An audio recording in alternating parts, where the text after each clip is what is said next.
Chapter 4. For Sketty the cat. It's been a long road to recovery. After years of struggling with an addiction to drugs, Sketty has been sober for 3 years now and is determined to never let the drugs get him again. But as he works to rebuild his career, Sketty is now faced with the impending death of his estranged, abusive owner, Tom. Tom was a cruel owner, yet in his own way he taught Sketty what it means to be a man. Despite the abuse, Sketty seems to have forgiven Tom for trying to instill in him the values of a real man. As Sketty remembers the lessons he learned from his abusive owner, he finds himself reflecting on what it means to be a real man. For Sketty, it's about perseverance. Despite the obstacles, Sketty has been able to overcome his addiction and stay sober.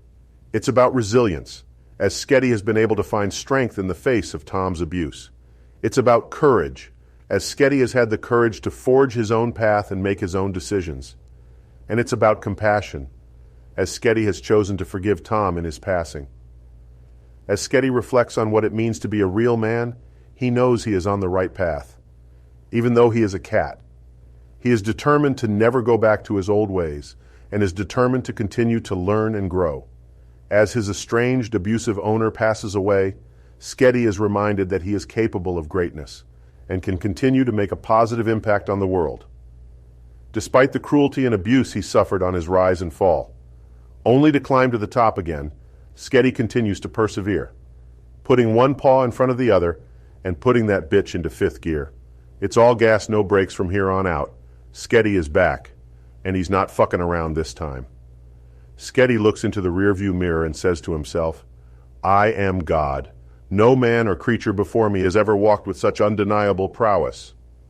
And with the grace of Jesus Christ himself, Sketty the cat disappeared into the distance in a cloud of dust and the sound of an engine so furious I wouldn't dare God himself to challenge him. And as our hero disappears into the night, searching for pussy perhaps, or maybe just looking for a hole to piss and shit in before continuing to be awesome, he knows one thing and one thing only: there will be rape. And the raping starts soon. Chapter 5. As Sketty the cat disappeared in a cloud of dust and marijuana smoke, he quickly made a playlist on his phone of all his favorite Bad Company songs. As he scrolled through the list, his mind was triggered to thinking about all the severe abuse he endured as a young kitten under the control of his estranged owner, Tom. Although Sketty had been sober for 3 years now and was rebuilding his career, the death of his abusive owner had forced him to confront his troubled past. As Sketty reflected on the trauma he had experienced, he also remembered the good things Tom had taught him. Despite the abuse, Tom had instilled in him the values that make a cat a real man, even though he's a cat. Although he had been wronged by Tom, Sketty couldn't help but feel a sense of gratitude for the lessons he'd learned. Perhaps it was this appreciation for the lessons he had learned and the love that had been shared between them that allowed Sketty to forgive and even remember Tom fondly. As he continued to listen to Bad Company, Sketty's thoughts slowly drifted away from the past and towards the future. He knew that he had the strength and resilience to overcome his past and stay on the path of sobriety, no matter how hard it may be. And so, as Sketty drove away into the night, he had one thought and one thought only. "I am a cat, but I'm also a man, and I'm going to fucking kill everyone. I'm going to make them all pay," he said to himself, alone in his '94 maroon Ford Windstar minivan, meticulously counting his rounds and checking his lower receivers. Sketty. Yeah. Well, Sketty was fucking ready. And this time he wasn't going to let the liberal Jew media win. Chapter 6. Sketty the cat cruised down the interstate, feeling the wind through his fur as he daydreamed. Even though it was nighttime, his thoughts drifted back to when he was still a young kitten, living with his owner Tom in the rural Texas countryside. He remembered how Tom would always be drunk and angry, and Sketty wondered if something else lurked beneath the surface. Maybe it was the death of Tom's wife, who he had often abused. Or maybe it was something else, something darker.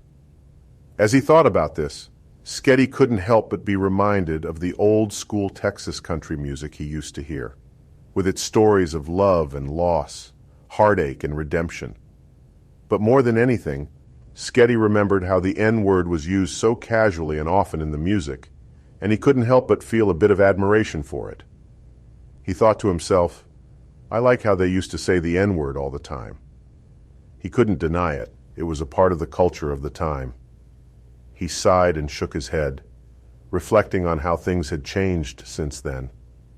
But he still couldn't help but feel a bit of nostalgia for the way things used to be.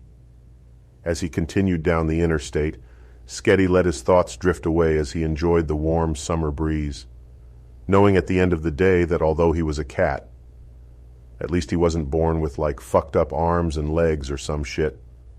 And that brought hope into his heart like the day he accepted Jesus Christ into his heart. Maybe this won't be such a long drive after all, he thought to himself, as he pressed the pedal and turned the wheel somehow.